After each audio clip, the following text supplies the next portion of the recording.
ঘৃণা প্রকাশ করে বলেছেন নিজেদেরকে ইমানদার বলে পরিচয় দেয়, অথচ বিচার চাওয়ার সময় তারা তাগুতের কাছে বিচার চাইতে চায়। আল্লাহ বলতে চান যারা তাগুতের কাছে বিচার চাইতে পারে তারা আল্লাহর উপর ইমানদার হতে পারে না। কথাটা বুঝা গেল? তাহলে আল্লাহর জায়গায় যদি কোনো গায়রুল্লাহর ইবাদত করা হয় সেই গায়রুল্লাহকে কি বলা হয়? জোরে বলেন। আল্লাহর পরিবর্তে কোনো গায়রুল্লাহর যদি ইবাদত করা হয় সেই গায়রুল্লাহকে কি বলা হবে? ঠিক তদ্রূপ আল্লাহর জায়গায় আল্লাহর কোন আইন, আল্লাহর কোন বিধানকে যদি কেউ পরিবর্তন করে, আল্লাহর বিধানকে চ্যালেঞ্জ করে, আল্লাহর বিধানকে বাতিল করে কোন ব্যক্তি, কোন গোষ্ঠী যদি কোন আইন প্রণয়ন করে সেই ব্যক্তি এবং সেই গোষ্ঠীকে কি বলা হবে? হতে পারে সেই ব্যক্তি কোন রাষ্ট্রের রাষ্ট্রপতি, যে রাষ্ট্রপতি আল্লাহর আইনের বিরুদ্ধে আইন করবে সেই প্রধানমন্ত্রীকে বলা হয় তাগুত। যেই মন্ত্রী পরিষদ আল্লাহর আইনের বিরুদ্ধে কোন আইনকে অনুমোদন দিবে সেই মন্ত্রী পরিষদকে বলা হয় তাগুত।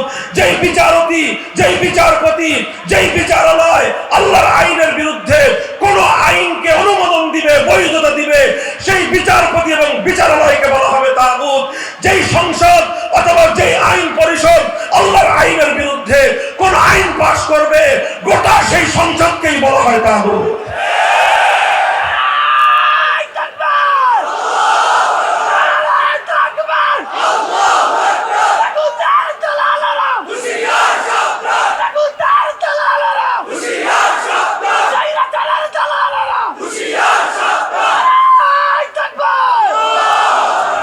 মুহতারাম হাজিরিন, এই তাগুত আপনারা চিন্তা করেন কোন মুসলমান যে নিজেকে ইমানদার বলে পরিচয় দেয় তাকে যদি দুর্গার পূজা করতে বলা হয় সে রাজি হবে?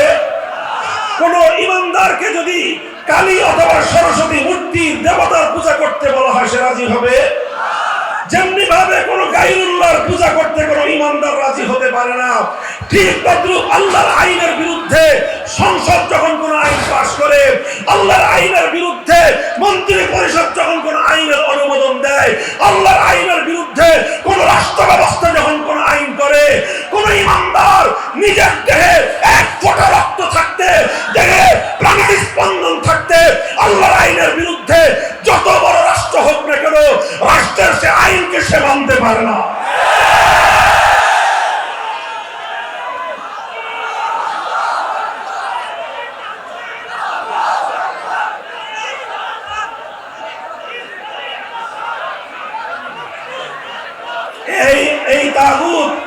এই তাগুতি ব্যবস্থা তথা আল্লাহর এই পৃথিবীতে, আল্লাহর সৃষ্টি জগতের মধ্যে আল্লাহর মাখলুকাতের উপর গায়রুল্লাহর আইন চাপিয়ে দেওয়া, এটাই হলো এই পৃথিবীর মানুষের উপর সবচেয়ে বড় জুলুম।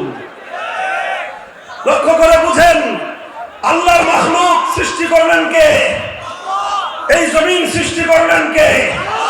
এই মানুষ সৃষ্টি করলেন কে?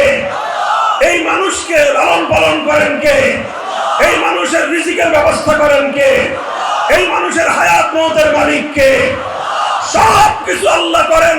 এই মানুষের জন্য আল্লাহ পাক আগুন পানি বাতাস সৃষ্টি করেছেন। মানুষ আল্লাহর প্রতি মুহূর্তে আল্লাহর রিজিক খেয়ে বেঁচে থাকে। অথচ আল্লাহর সৃষ্টি এই মানব জাতির উপর যখন কিছু গায়রুল্লাহ নিজেদের বানানো আইন চাপিয়ে দেয়, তারা এই মানুষের উপর কত বড় জুলুম করে, খোদার কসম খেয়ে বলি তাকাদুস সামাওয়াতু ওয়াল আরদ ইয়াতাফাত্তারু, আসমান এবং জমিন ভেঙে পড়ার চেয়েও আরো ভয়ঙ্কর বিষয় হলো মানব জাতির উপর মানুষের বানানো আইন চাপিয়ে দেওয়া। এই অভিশাপ মুসলমানদের মধ্যে দীর্ঘ একটা সময় পর্যন্ত ছিল না। সাহাবীদের যুগে ছিল না, খেলাফতে রাশেদের যুগে ছিল না, খেলাফতে বনু উমাইয়ার যুগে ছিল না, খেলাফতে বনু আব্বাসিয়ার যুগে কোনোদিনও কোনো মুসলমান এ কথা কল্পনাও করতে পারত না যে মুসলিম সমাজের মধ্যে গায়রুল্লাহর কোনো আইনের দ্বারা সমাজ পরিচালিত হবে। সর্বপ্রথম এই অভিশাপ মুসলিম জাতির উপর চেপে বসলো যখন তাতারিরা মুসলমানদের জাতির উপর, তাতারিরা মুসলিম বিশ্বের উপর হামলে পড়লো। তারা আগ্রাসন শুরু করলো, মুসলমানদের খেলাফত ধ্বংস করে মুসলমানদের খেলাফতের কেন্দ্রবিন্দু বাগদাদকে ধ্বংস করে তারা মুসলিম বিশ্বের বিপুল জায়গা দখল করে তাতারিরা ক্ষমতার মস্তক কেড়ে নিল। আর সর্বপ্রথম এই তাতারি মঙ্গোলি সম্প্রদায় মুসলিম জাতির উপর তাদের তাতারিদের নেতা কুখ্যাত ধ্বংসযজ্ঞবাজ চেঙ্গিস খানের বানানো আইন, যেটা ইতিহাসের পাতায় বলা হয় ইয়াসেক নামক চেঙ্গিস খানের বানানো আইন গ্রন্থ দিয়ে মুসলিম জাতির উপর তারা শাসন এবং আইন কার্যক্রম পরিচালনা করা শুরু করলো। এটাই ছিল ইতিহাসের আলোকে মুসলিম জাতির উপর আল্লাহর আইনের বিরুদ্ধে মানব রচিত আইনের সর্বপ্রথম প্রয়োগ।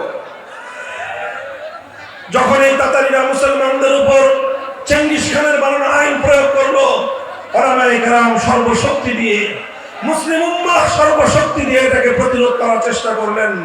গায়রুল্লাহর এই আইনকে রুখে দেওয়ার জন্য প্রতিটি জনপদ থেকে ওলামায়ে কেরাম তারা আওয়াজ উঠালেন।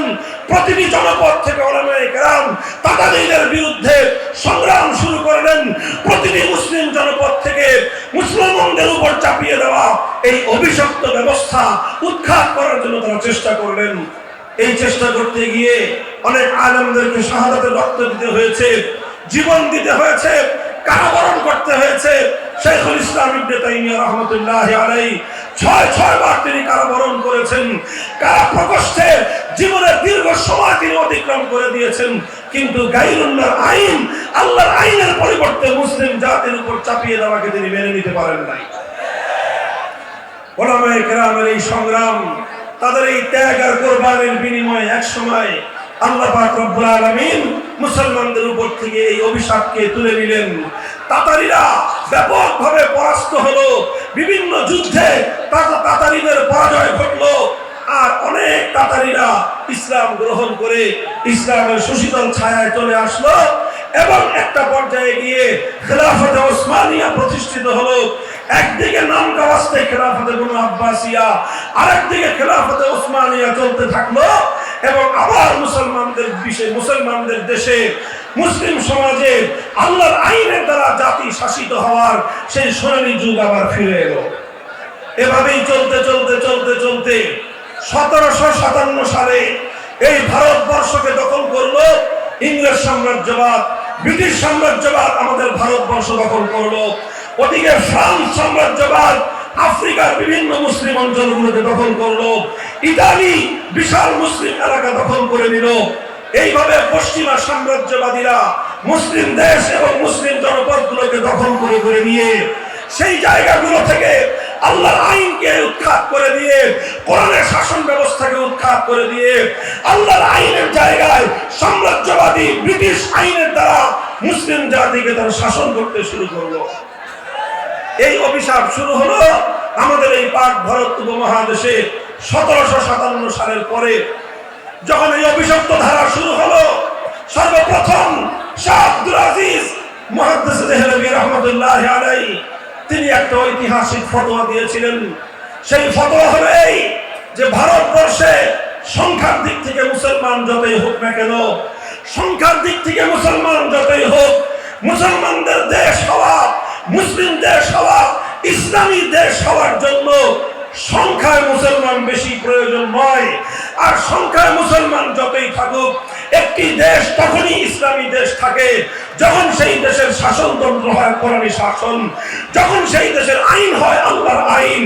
সর্বপ্রথম যখন ব্রিটিশ সাম্রাজ্যবাদীরা মুসলমানদের এই ভারতবর্ষকে দখল করে আল্লাহর আইনের পরিবর্তে ব্রিটিশদের প্রবর্তিত আইন তারা চালু করলো, শাহ আব্দুল আজিজ রাহমাতুল্লাহি আলাইহি ফতোয়া জারি করলেন, এই দেশ এখন কোটি কোটি মুসলমান থাকতে পারে, কিন্তু এই দেশ আর ইসলামী দেশ নাই। এই দেশ এখন দারুল ইসলাম নয়, এই দেশ এখন দারুল হরব, অর্থাৎ এই দেশ এখন কাফেরদের দ্বারা আক্রান্ত দেশ। কারণ এই দেশে মুসলমান থাকতে পারে, মুসলমানরা নিরাপদ থাকতে পারে, কিন্তু এদেশে ইসলাম নিরাপদ নাই, এদেশে ইসলামের আইন নিরাপদ নাই। যে দেশে ইসলামের আইন নিরাপদ নাই সেই দেশ দারুল হরব। সেই হিসেবে এই দারুল হরবকে আবার দারুল ইসলামে ফিরিয়ে আনা আর এজন্য লড়াই করা, জিহাদ করা, সংগ্রাম করা প্রত্যেক মুসলমানের জন্য ফরজ।